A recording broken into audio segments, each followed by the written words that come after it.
Coming up on today's episode of Airborne-Unlimited, Delta throttles back on pilot hiring. JAL flight collides with Japanese Coast Guard aircraft. Michigan man cleared of drone charges.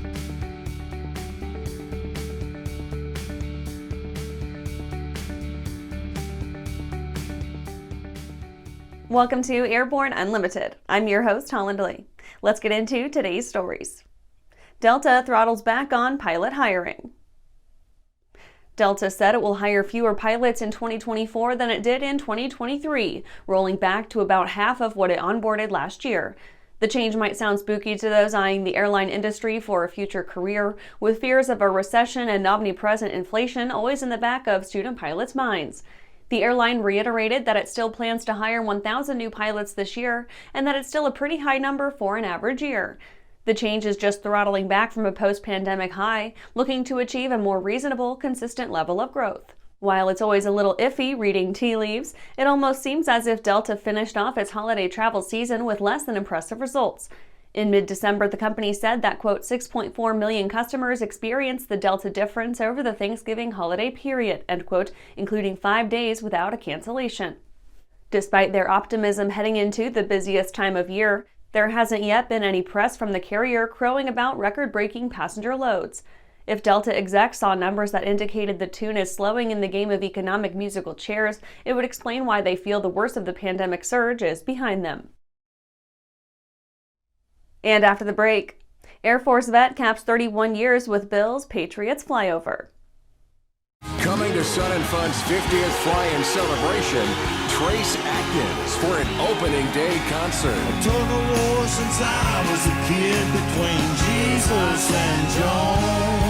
Don't miss Trace Atkins with special guest Sarah Evans. Ponytail girl grown up to be a woman, now she's gone in a blink of an eye. Get your tickets now and be a part of the kickoff celebration for Sun and Fun's 50th fly-in. Go to flysnf.org.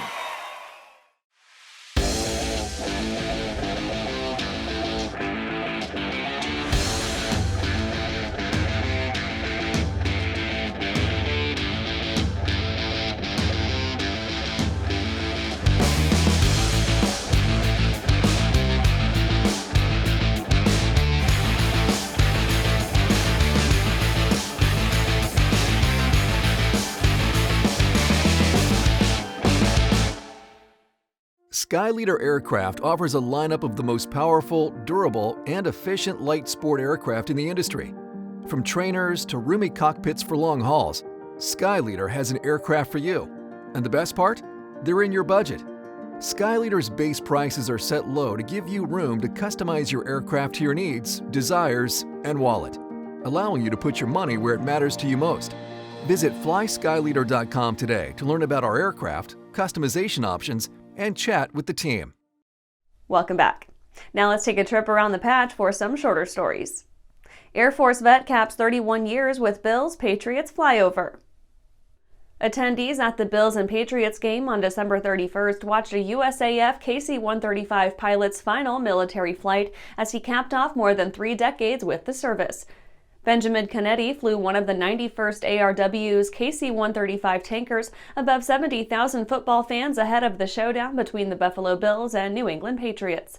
The current Delta pilot found that it got to be a little too much, juggling 2 disparate careers with a pair of teenagers at home, so he decided it was time to ride off into the sunset for Uncle Sam, setting a December 31st retirement date. SpaceX slings steel at unprecedented rate.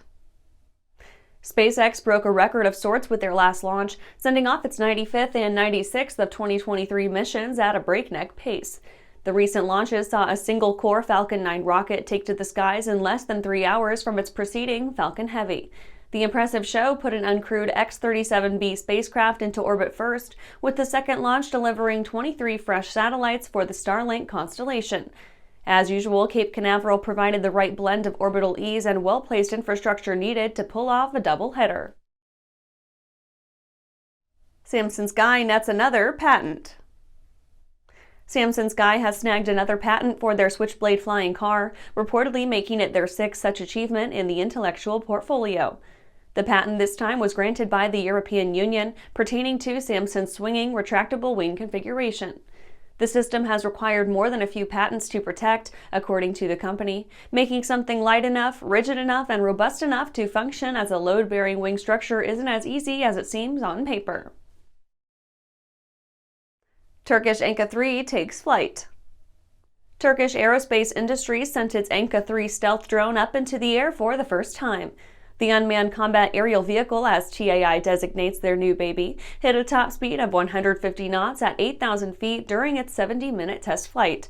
The Anka 3 aims to be everything a modern competitor in the military drone game should be today: stealthy, sleek, intelligent, and capable, but in typical Turkish defense fashion, more affordable than its competitors at NATO would price theirs.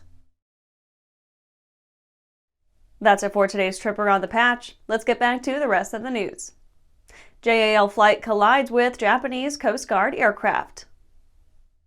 Eye-catching images of an Airbus A350 engulfed in flames greeted American viewers waking up to begin their 2024 after a ground collision occurred at the Tokyo Haneda airport.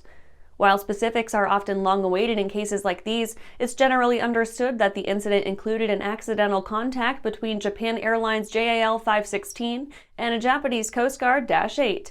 The JAL aircraft carried a nearly full passenger load on a domestic flight, and the Dash 8 was running aid to the beleaguered victims of a recent earthquake in western Japan. Reports paint a depressing picture for those aboard the de Havilland. 5 crewmen perished, with the surviving captain incurring serious injuries. Those aboard the Airbus were far luckier, with no casualties found among all 300-plus passengers and crew. Their survival is a testament to the importance of evacuation procedures. Blame could fly any which way at the moment, but it seems to be another high-profile case of conflicts within the terminal environment. The fire caught quickly, destroying the A350 in dramatic and slow fashion.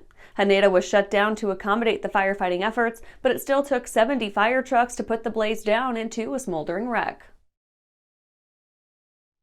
And after these messages, Michigan man cleared of drone charges. Well, hello, fellow pilot. I'm John King. And I'm Martha King. You know, we've all had our flying lives disrupted lately. Well, King Schools is here to help you stay up to date with courses that you can access on your desktop, iPad, or iPhone. If you'd like a refresher or just want to expand your aviation horizons, we have a course for you. So head over to kingschools.com/Rusty today for details. I grew up in an aviation family. My dad flew airplanes and flew air shows actually, so ever since I was 3 years old, the only thing I've ever wanted to do was be an air show pilot. It's cliche, but I get to live my dream every single day. I'm currently using the Hartzell Talon, the new aerobatic propeller. It's increased the performance of the airplane. It's made the harmonics balance throughout the airplane so much better. By far the best aerobatic propeller that I've ever flown behind. Welcome back. Michigan man cleared of drone charges. Charges against a 62-year-old Michigan drone pilot have been dropped after his lawyer tendered a copy of his pilot certificate to the Oceana County Sheriff's Office. The story gained some local notoriety after news broke that the pilot, Donald Muckel, had been arrested for flying a drone over an electrical substation. Reports indicated he had done nothing eye-raising during his flight, aside from operating in the vicinity within sight of someone nearby. The local OCP officers assumed that it would fall under Michigan State Law 750.45a. Muckel was arraigned regarding the matter on November 17th. Things got more interesting in the case's end, however, when the state dropped the charges altogether. Muckel, following his arraignment, retained an attorney to serve as his interface with the police. The attorney provided a copy of Muckel's pilot license, a turn that apparently surprised the responding officers on scene originally. They later confessed that, quote, "This office has not reviewed any similar cases prior to this one. Based on this information, a warrant was issued," end quote. As it happens, the Michigan state law also includes a passage stating the statute preventing overflight does not apply to a commercial operator of an unmanned aircraft, so long as the aircraft is operated in compliance with FARs, authorizations, and exemptions. And that's our show for today. You can catch episodes of Airborne on YouTube, Roku, or Fire TV. Just search for Aero-News or Airborne, and don't forget to follow us on social media. Thanks for watching.